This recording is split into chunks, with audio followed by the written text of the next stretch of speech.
Ville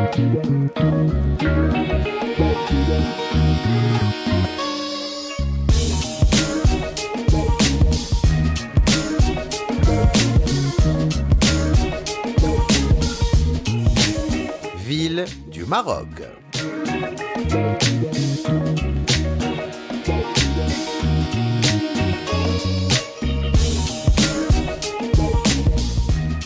Bonjour et bienvenue dans Ville du Maroc. Le voyage d'aujourd'hui nous mène vers l'une des villes marocaines où les traditions sont encore profondément ancrées. Une cité séculaire au patrimoine unique. La capitale de l'Oriental où se mêlent patrimoine, nature et découverte. Bienvenue à Oujda.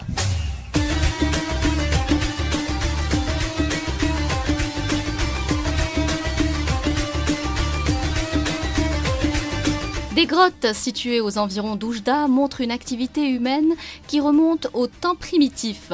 Après une occupation romaine, la région a connu une grande période judaïque qui a marqué son histoire.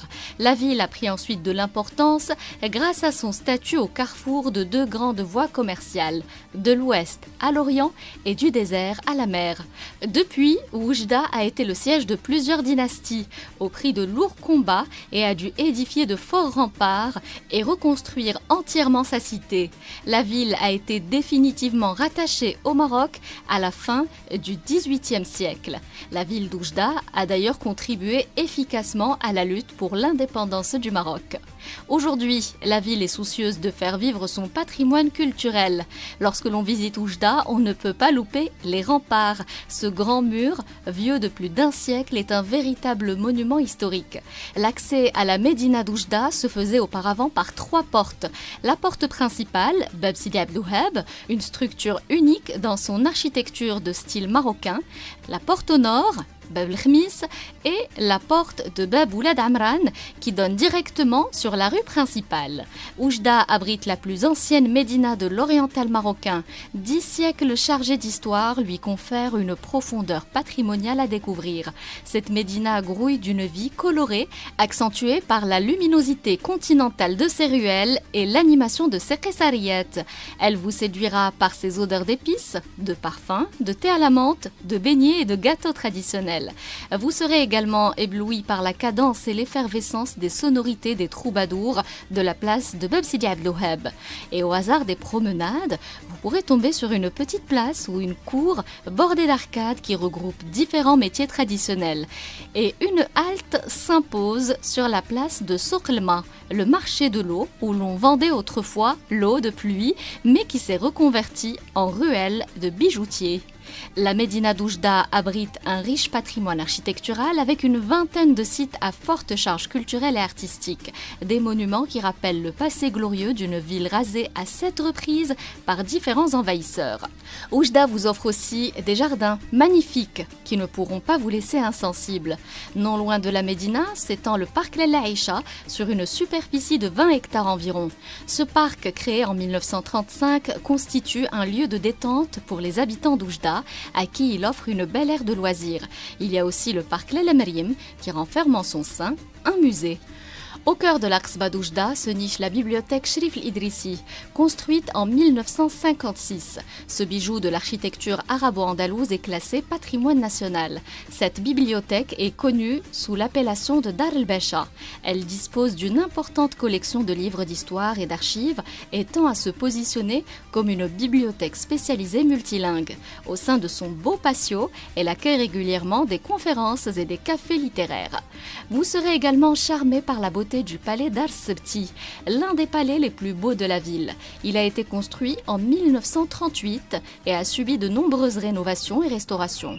Aujourd'hui, ce palais est le lieu de manifestations culturelles et il sert de siège au centre d'études et de recherche sur la musique Garnati.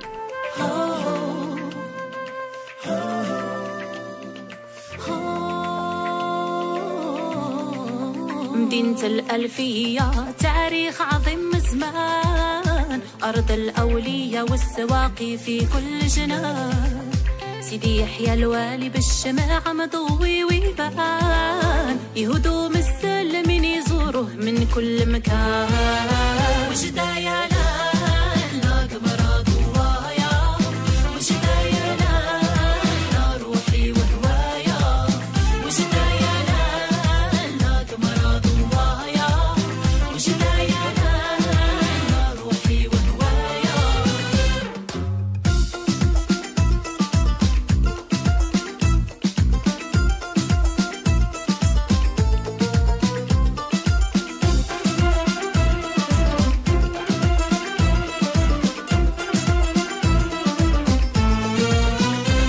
معروفين أهل الكرم والجود من جبال بني سنهسن حتى للحدود من بكري قاموا ودفع لك الجدود حموا هذا الأرض بالخيل والبارود وجدايا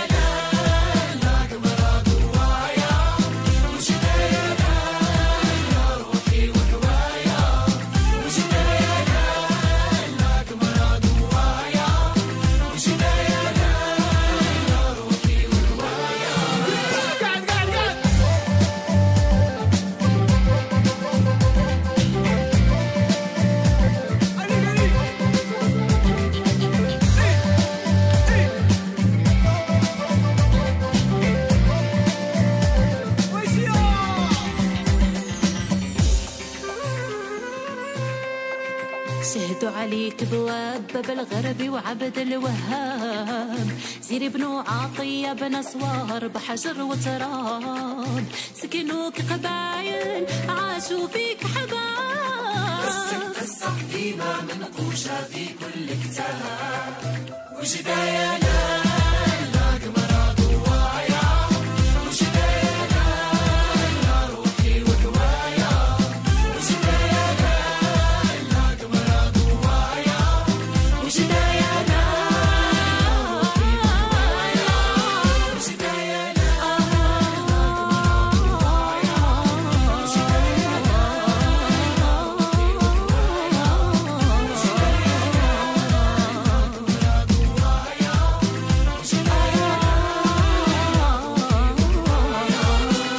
Nous sommes en balade aujourd'hui à Oujda.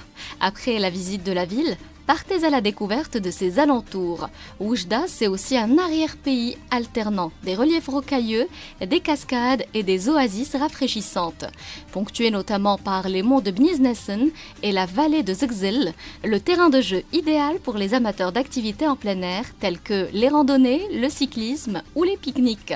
Baladez-vous dans le parc de Sidi Yahia, entre ses palmiers et son cours d'eau, un véritable carrefour de rencontres interreligions, musulmans, chrétiens et juifs s'y côtoyer. Vous pourrez y voir le mausolée de Sidi Yahia, qui est le saint patron de la ville. De par sa situation, Oujda permet de se rendre tour à tour en mer, en forêt ou même en plein désert. Pas très loin de la ville, la forêt de Sidi Maafa. Cette forêt est un lieu idéal pour se ressourcer à Oujda et avoir une belle vue sur la ville en grimpant un tout petit peu. Et à une soixantaine de kilomètres d'Oujda, la plage de Saïdia, qui est considérée comme l'une des plus belles plages du nord du Maroc. Tout autour de Saïdia, la nature est époustouflante. Le cap de Raslema s'avance dans la mer. Le littoral y est dessiné de falaises, au pied desquelles s'étend une magnifique plage de sable blanc. Et toujours dans les environs de Saïdia, la visite de l'embouchure de Oued Melouia s'impose à tous les amoureux de la nature. Le site est classé. Toutes sortes de plantes y poussent et nombreux sont les oiseaux qui s'y plaisent. Allez découvrir également les fameuses grottes préhistoriques dans la vallée de Zegzel. On y trouve 2 cavernes préhistoriques qui figurent dans le top des choses à voir à Oujda et alentour. La grotte du chameau et la grotte du pigeon.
la gastronomie de la ville est le fruit d'un mélange multiethnique.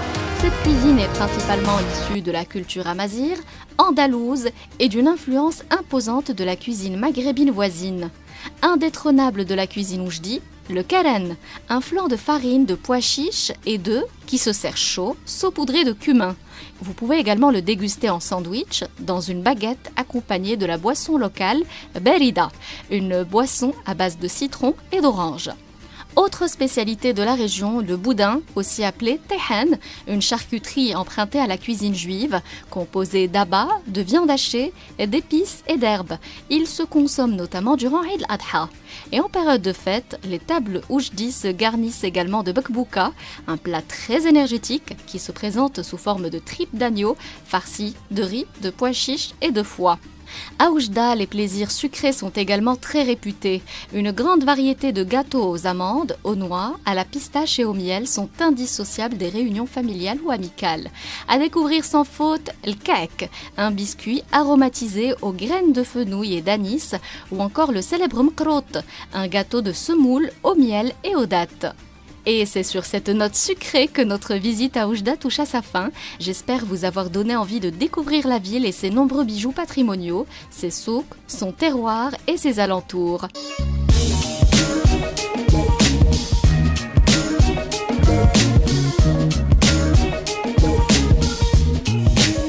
Ville du Maroc.